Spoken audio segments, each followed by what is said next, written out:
નમસ્કાર પેન્શનર મિત્રો. ગુજરાત રાજ્ય સરકારની સેવામાંથી સેવાનિવૃત્ત થયેલ પેન્શનરોના પ્રશ્નો અને તેના પ્રત્યુત્તર આ શ્રેણી હેઠળ આપણે યુટ્યુબના માધ્યમથી સમયાંતરે મળતા રહીએ છીએ. એ શ્રેણીના 110મા એપિસોડમાં મિત્રો આજે તારીખ છે 9મી જુલાઈ 2026. મિત્રો આ જુલાઈ માસને આપણે એ રીતે યાદ રાખવો છે કે આપણી વાર્ષિક હયાતી ખરાઈ કરવા માટેનો આ અંતિમ માસ છે. આપ જાણો છો તે મુજબ ગુજરાત સરકારશ્રીએ પોતાના પેન્શનરો માટે વાર્ષિક હયાતી ખરાઈ માટેના જે નિયત કરેલા માસ છે એ મે, જૂન અને જુલાઈ આ 3 માસ નક્કી કરેલા છે. જુલાઈ માસના પણ 10 દિવસ હવે પૂરા થઈ ગયા છે. બાકી રહેતા 20 દિવસમાં જો આપે વાર્ષિક હયાતી ખરાઈ ન કરાવેલી હોય તો આપ બેંકમાં જઈને, એટલે કે તમારું પેન્શન જે બેંકમાં જમા થાય છે તે બેંકની શાખામાં મેન્યુઅલી જે ફોર્મ છે એમાં સહી કરી શકો છો હયાતી ખરાઈ માટે, અથવા તો આપના વિસ્તારના પોસ્ટમેન આપના ઘેર આવીને પણ વાર્ષિક હયાતી ખરાઈ કરી શકે છે, અથવા તો તમે જો ડિજિટલ માધ્યમોથી થોડા પણ પરિચિત હોવ, માહિતગાર હોવ તો તમારા મોબાઈલના માધ્યમથી પણ જીવન પ્રમાણની સાઇટ ઉપરથી તમે ઘેર બેઠા તમારા સંતાનો મારફત એમની મદદ લઈને અથવા તમે પોતે પણ તમારી વાર્ષિક હયાતીની ખરાઈ કરાવી શકો છો. એ વાર્ષિક હયાતી ખરાઈ માટેની એક ખાસ યાદી આપવા માટે આજનો ઉપક્રમ છે.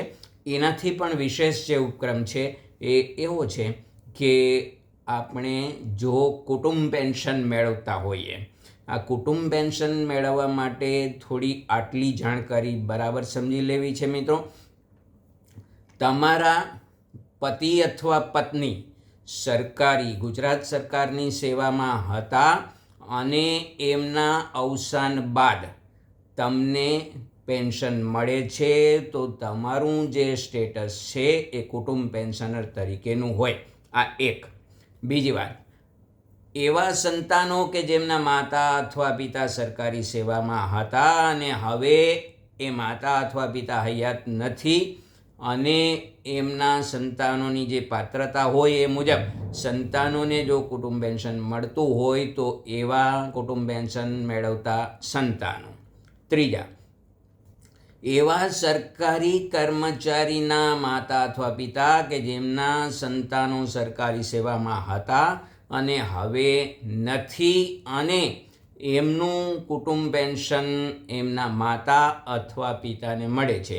એવા પ્રકારના કુટુંબ પેન્શનરો. ફરીથી સમજી લેવું છે, કુટુંબ પેન્શનર એટલે કાં તો પતિ અથવા પત્નીના અવસાન પછી એમનું પેન્શન મળતું હોય એવા, એમનું એટલે જે ગુજરનાર વ્યક્તિ હતા એના અવસાન પછી મળતું હોય એવું, કાં તો એવા સંતાનો કે જેમના માતા પિતા સરકારી સેવામાં હતા અને હવે નથી અને પાત્રતા ધરાવે એવા સંતાનો પણ કુટુંબ પેન્શનર તરીકે હોઈ શકે, અથવા તો એવા માતા પિતા કે જેમના સંતાનો સરકારી સેવામાં હતા અને અવસાન બાદ હવે માતા પિતા પોતાનું કુટુંબ પેન્શન મેળવવા માટે પાત્રતા ધરાવતા હોય એવા પેન્શનરોને કુટુંબ પેન્શનર તરીકે ઓળખાય.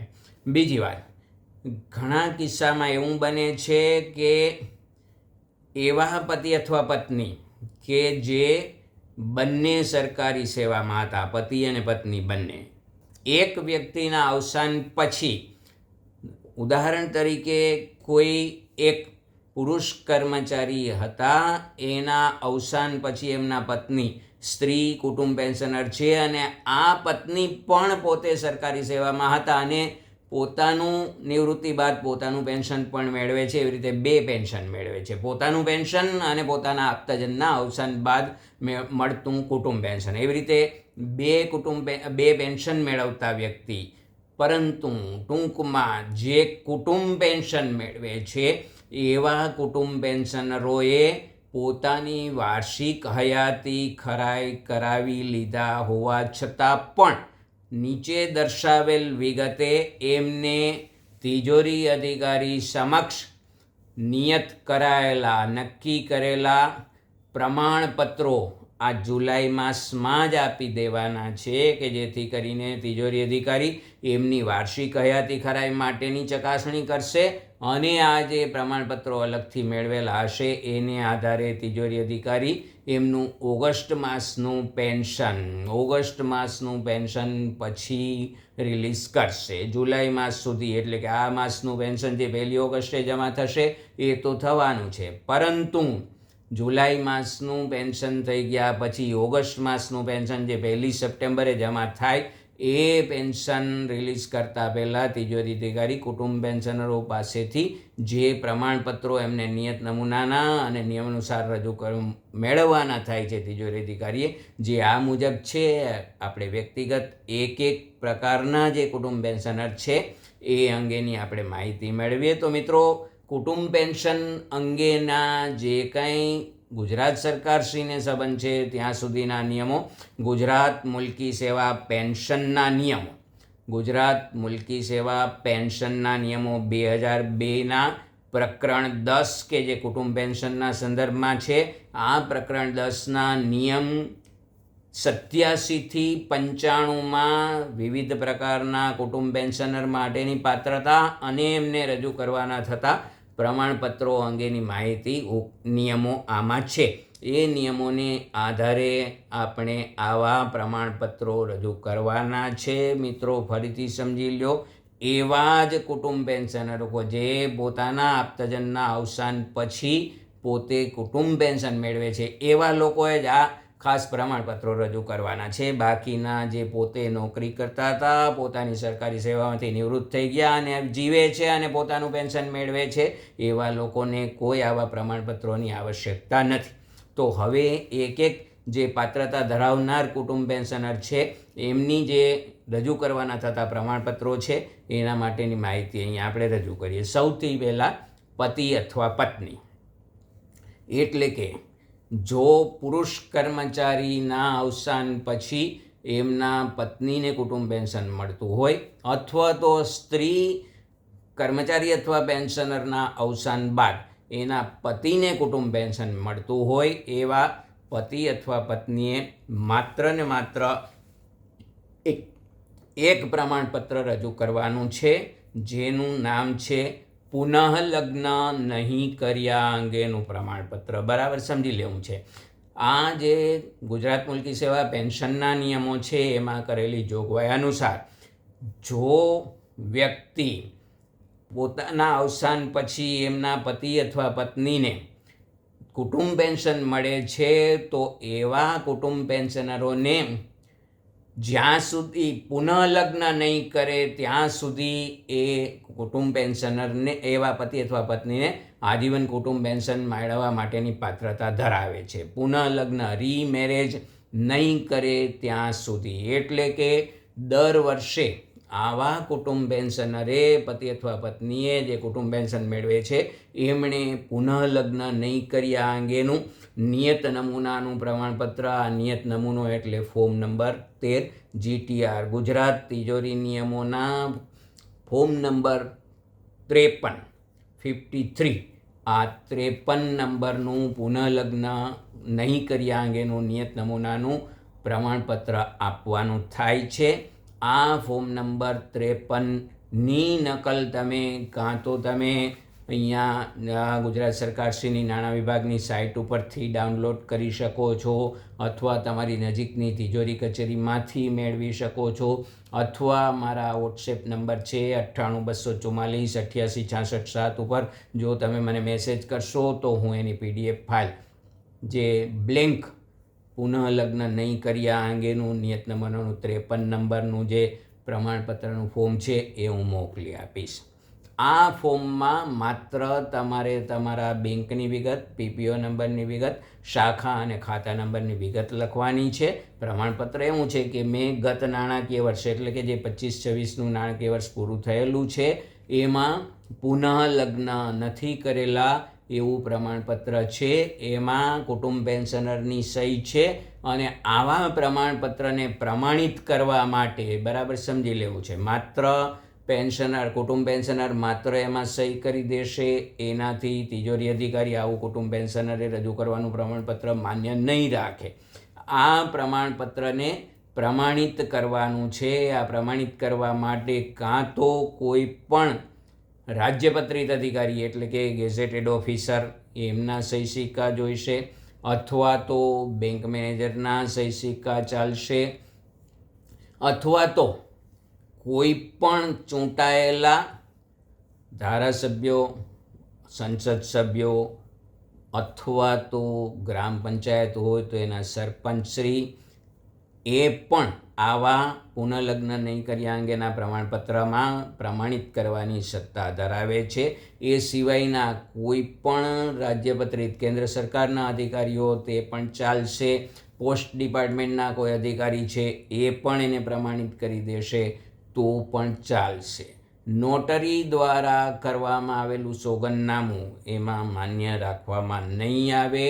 એટલે આવું પુનઃલગ્ન નહીં કર્યા અંગેનું પ્રમાણપત્ર નિયત નમૂનો ફોર્મ નંબર 53ને પ્રમાણિત કરાવવું જોઈશે. કોઈ પણ રાજ્યપત્રિત ગેઝેટ ઓફિસર, બેંક મેનેજર અથવા તો પોસ્ટ ડિપાર્ટમેન્ટના અધિકારી, પોલીસ ડિપાર્ટમેન્ટના અધિકારી, કોઈ પણ ચૂંટાયેલા સંસદ સભ્યો, ધારાસભ્યશ્રીઓ અથવા તો ગ્રામ પંચાયતના સરપંચશ્રી આ બધાએ પુનઃલગ્ન નહીં કર્યા અંગેનું પ્રમાણપત્ર આપવા માટેને પ્રમાણિત કરવા માટેની સત્તા ધરાવે છે.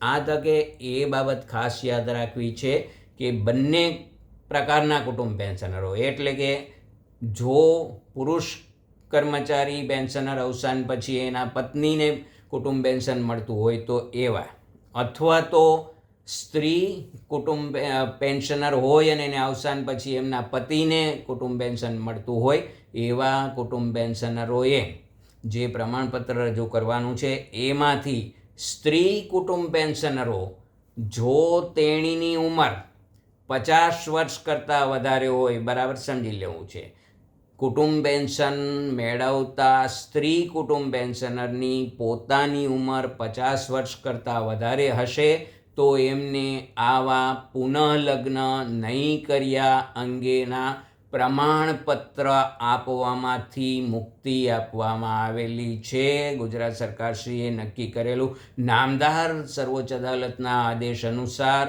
આવા સ્ત્રી કુટુંબ પેન્શનરો કે જેમની ઉંમર 50 વર્ષ કરતાં વધારે હોય એમણે આવા પુનઃલગ્ન નહીં કર્યા અંગેના પ્રમાણપત્ર આપવામાંથી મુક્તિ છે.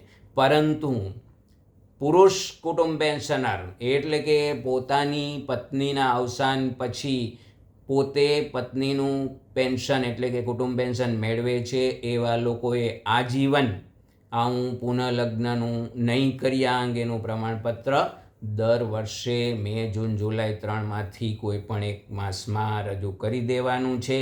પોતાની સહી અને પ્રમાણિત કરનાર જે અધિકારી મેં અગાઉ જે યાદી બતાવી એમાંથી કોઈ પણ એક અધિકારી દ્વારા પ્રમાણિત થયેલું આવું કુટુંબ પેન્શનરે પુનઃલગ્ન નહીં કર્યા અંગેનું પ્રમાણપત્ર રજૂ કરવું છે, આ પતિ અથવા પત્નીના કિસ્સામાં. બીજું, ઘણા બધા લોકો એવું માને છે કે આપણે જે વાર્ષિક હયાતી ખરાઈ કરવા માટે બેંકમાં તિજોરી અધિકારીએ નિયત નમૂનાનું ફોર્મ મોકલેલું છે એમાં આપણે કુટુંબ પેન્શનરોએ આ પ્રકારનું પ્રમાણપત્ર આપીને કુટુંબ પેન્શનરે એમાં સહી કરેલી હોય, આમ છતાં પણ અલગથી આપવાનું. તો કે હા, આવું અલગથી પ્રમાણપત્ર આપવાનું છે. કારણ કે બેંક મેનેજર પાસે તમે જે વાર્ષિક હયાતી ખરાઈના ફોર્મમાં 4 જગ્યાએ સહી કરેલી છે એમાં એક નમૂનો આ પણ છે પુનઃલગ્ન નહીં કર્યા અંગેનું, પરંતુ એને પ્રમાણિત બેંક મેનેજર શ્રી દ્વારા નથી કરવામાં આવતું.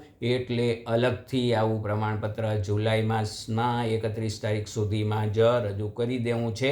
કુટુંબ પેન્શનરો પતિ અથવા પત્નીના કિસ્સામાં માત્ર એક પ્રમાણપત્ર પુનઃલગ્ન નહીં કર્યા અંગેનું. સ્ત્રી કુટુંબ પેન્શનર છે તો તેણીની 50 વર્ષની ઉંમર પૂરી થાય પછી આવા પ્રમાણપત્ર આપવામાંથી મુક્તિ છે. પુરુષ કુટુંબ પેન્શનરે આજીવન આવું પ્રમાણપત્ર પુનઃલગ્ન નહીં કર્યા અંગેનું પ્રમાણપત્ર આપવાનું છે. આ પ્રથમ જે કુટુંબ પેન્શન મેળવવા માટેની પાત્રતા ધરાવનાર જે પ્રથમ પંક્તિના જે કુટુંબ પેન્શનર છે, પતિ અથવા પત્ની, આને બાબતની આટલી ચર્ચા કરી આપણે.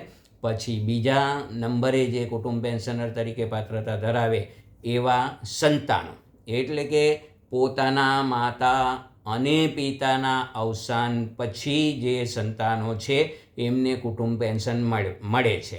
આ જે ગુજરાત મુલકી સેવા પેન્શનના નિયમો કુટુંબ પેન્શન પ્રકરણ 10માં જે નિયમો છે એમાં કરેલી સ્પષ્ટતા અનુસાર એવા સંતાનો, હવે આ સંતાનનો જે છે કુટુંબ પેન્શન માટેની પાત્રતા, એમાં આપણે 2 વિભાગ પાડી દેવા છે અલગથી. પહેલાં એક દિવ્યાંગ સંતાનો ન હોય એવા સામાન્ય સંતાનો અને બીજા દિવ્યાંગ સંતાનો. જે સામાન્ય સંતાનો છે એમની પાત્રતા માટેની શરતો આટલી છે.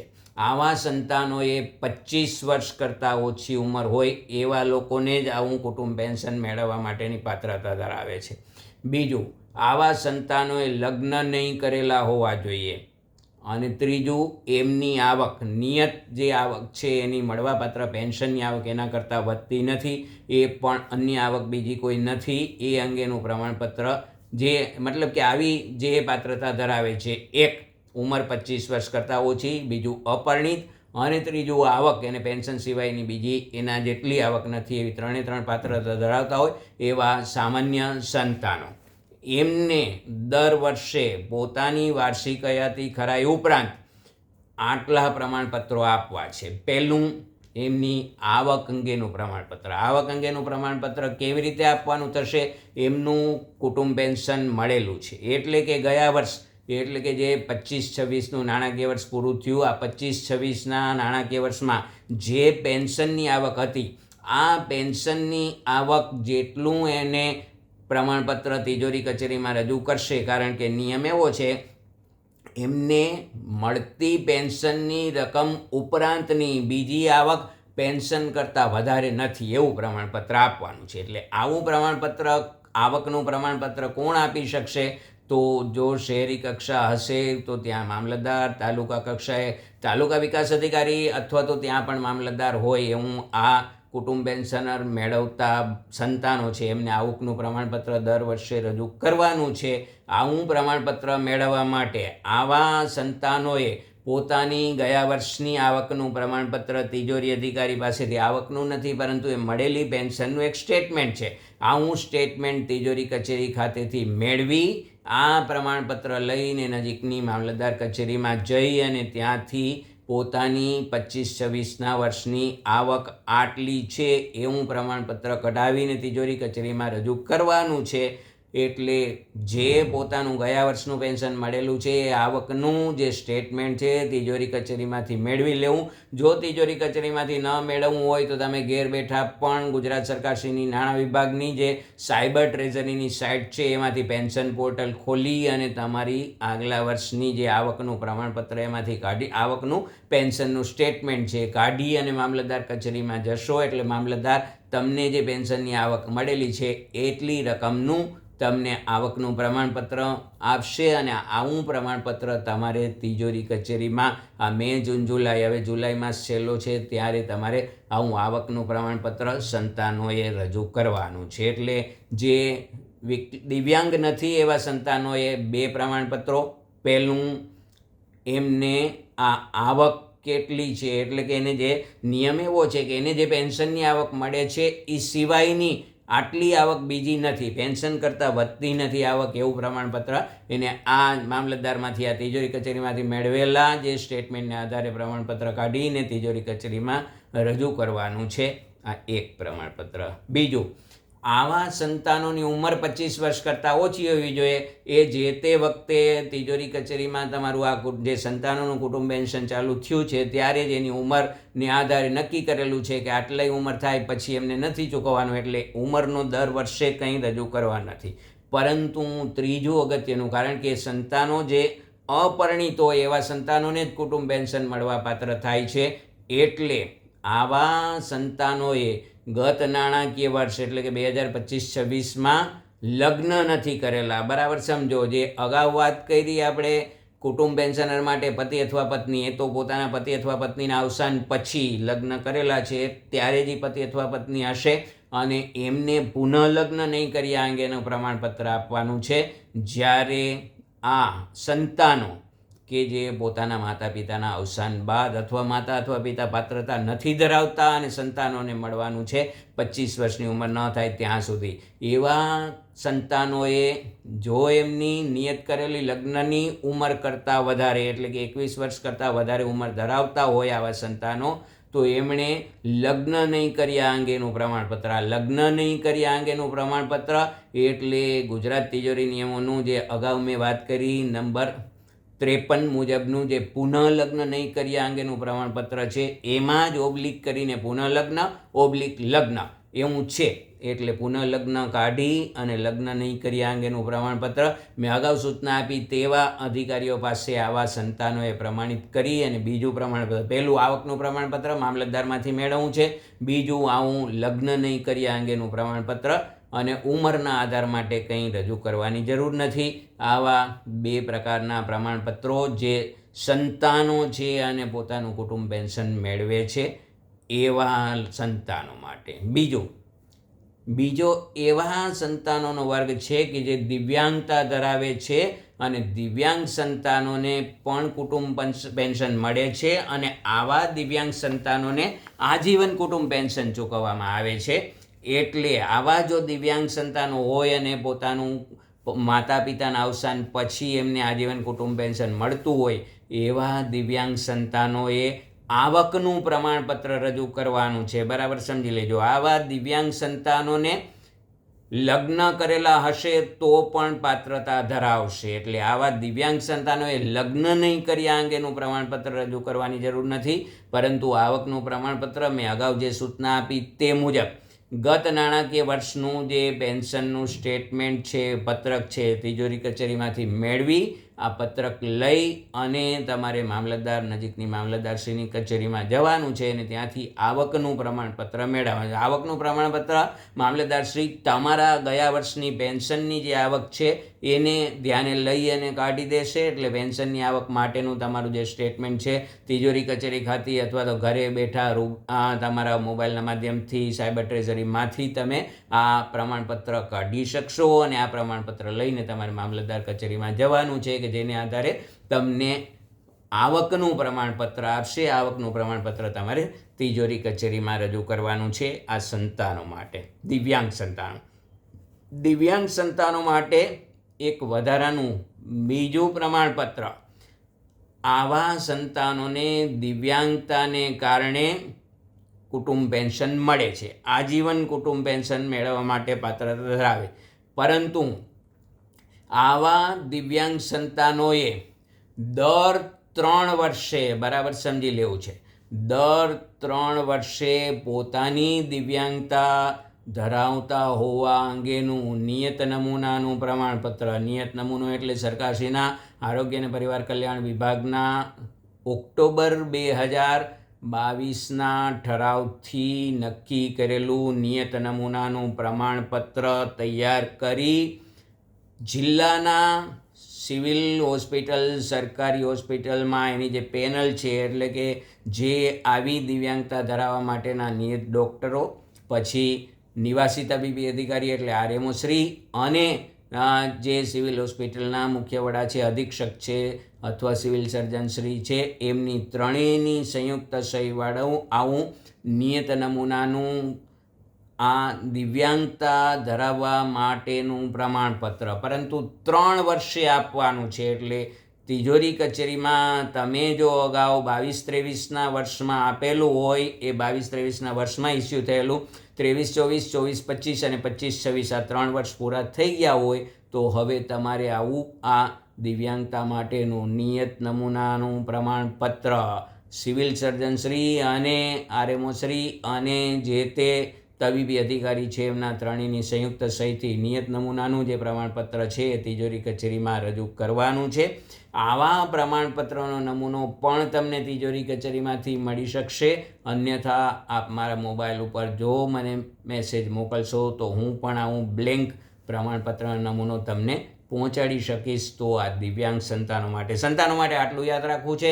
દિવ્યાંગતા નથી ધરાવતા એવા સંતાનોએ માત્ર આવકનું પ્રમાણપત્ર અને લગ્નની જે લઘુત્તમ ઉંમર છે એના કરતાં વધારે ઉંમર ધરાવતા સંતાનોએ લગ્ન નહીં કર્યા અંગેનું પ્રમાણપત્ર આવે. 2 પ્રમાણપત્રો. દિવ્યાંગ સંતાનો છે એમને આવકનું પ્રમાણપત્ર અને બીજું જો એની દિવ્યાંગતા માટેનું આવી પેન્શન શરૂ થયા પછી 3 વર્ષ થઈ ગયા હોય એટલે દર 3 વર્ષે આવું તબીબી પ્રમાણપત્ર દિવ્યાંગ સંતાનોએ આપવાનું. જો આ વર્ષમાં એટલે કે નાણાકીય વર્ષ 25-26 પૂરું થયા પછી જો એમને અગાઉ 3 વર્ષ પહેલાં રજૂ કરેલું હશે તો આવું અલગથી નવું પ્રમાણપત્ર એમને આપવાનું રહેશે. ભલે એમની જે તે વખતે દિવ્યાંગ સંતાનો માટેનું દિવ્યાંગતાનું પ્રમાણપત્ર આજીવન દિવ્યાંગતાનું હોવા છતાં પણ આવું દર 3 વર્ષે પ્રમાણપત્ર રજૂ કરવાનું છે. જુલાઈ માસના અંત સુધીમાં જ રજૂ કરવાનું છે. એટલે આ હતી સંતાનો માટે. ત્રીજા પાત્રતા ધરાવનાર કુટુંબ પેન્શનર એટલે માતા અથવા પિતા, કાં તો માતા અથવા પિતા, એમને માત્ર તિજોરી કચેરીમાં પોતાની આવકનું પ્રમાણપત્ર કેવી રીતે, જો મેં સંતાનોમાં જે રીતે વાત કરી એ જ મુજબ ગયા વર્ષની 25-26ની જે પોતાની પેન્શનની આવક, એટલે આવા જે માતા અથવા પિતા પોતાનું પેન્શન આ પોતાના સંતાનના અવસાન પછી એમનું કુટુંબ પેન્શન એને મળે છે એવા લોકોએ ગયા વર્ષનું તિજોરી કચેરી પાસેથી પેન્શનનું સ્ટેટમેન્ટ કઢાવી આ સ્ટેટમેન્ટ લઈ અને મામલતદાર કચેરીમાં જશે. ત્યાંથી આવકનું પ્રમાણપત્ર મળશે.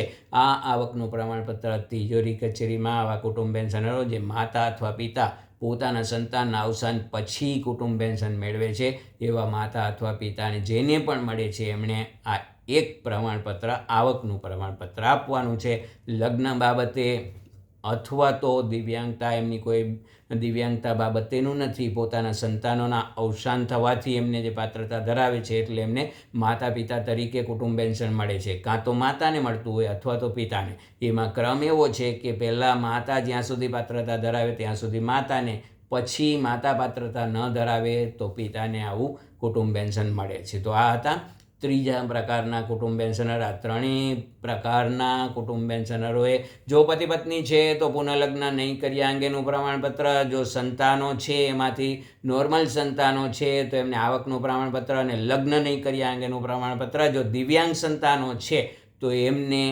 માત્ર આવકનું પ્રમાણપત્ર અને દર 3 વર્ષે તબીબી પ્રમાણપત્ર નિયત નમૂનાનું એવા દિવ્યાંગ સંતાનોએ દિવ્યાંગતા માટેનું 3 વર્ષે આપવાનું છે અને આવકનું દર વર્ષે આપવાનું છે.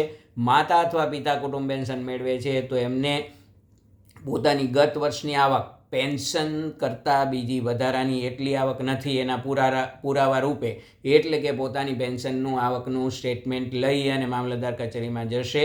એટલે ત્યાં નિયત ફોર્મ ભરીને મામલતદારશ્રી જે આવકનું પ્રમાણપત્ર આપે એ તિજોરી કચેરીમાં રજૂ કરવું છે. તો મિત્રો, આ હતા આટલા જે કંઈ કુટુંબ પેન્શનરો છે એમને રજૂ કરવાના થતા નિયત નમૂનાના પ્રમાણપત્રો અંગેની વાત છે.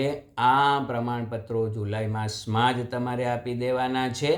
એ આ માસમાં તમે આપશો એટલે તિજોરી અધિકારી ધ્યાને લઈ ચકાસણી કરી અને પછી ઓગસ્ટ માસનું પેન્શન રિલીઝ કરતાં પહેલાં તિજોરી કચેરી દ્વારા આ કામગીરી પૂર્ણ કરવામાં આવે છે.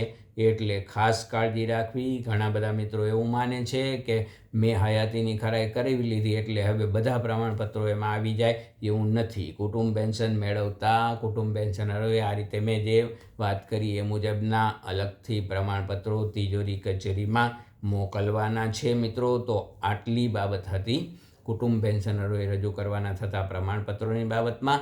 આ સિવાય વિશેષ જાણકારી હાલમાં કોઈ નથી. ફરીથી કંઈ જે પણ સરકારશ્રીના જે કંઈ નિર્ણયો લેવામાં આવશે પેન્શનના સંદર્ભમાં એ આપની સુધી પહોંચાડીશ. હાલ પૂરતું આજના દિવસે આપના માર્ગદર્શક મિત્ર નરેન્દ્ર વિઠલાણીને રજા આપો તે પહેલાં ખુશ રહો, આનંદમય બની રહો અને આપનું શેષ જીવન ઈશ્વર પરાયણ વ્યતીત થાય તેવી લાખ લાખ શુભેચ્છા સહ આપના ચરણોમાં વંદન સાથે વિરમું. ફરીથી પાછા મળીશું. ત્યાં સુધી આપને પેન્શનના સંદર્ભમાં કોઈ પણ પ્રકારની પ્રશ્નો હોય, મૂંઝવણ હોય, અવઢવ હોય તો મારા મોબાઈલ નંબર 98-244-88-66-7 ઉપર વિના સંકોચે આપને યોગ્ય લાગે તે સમયે મારો સંપર્ક સાધી શકો છો.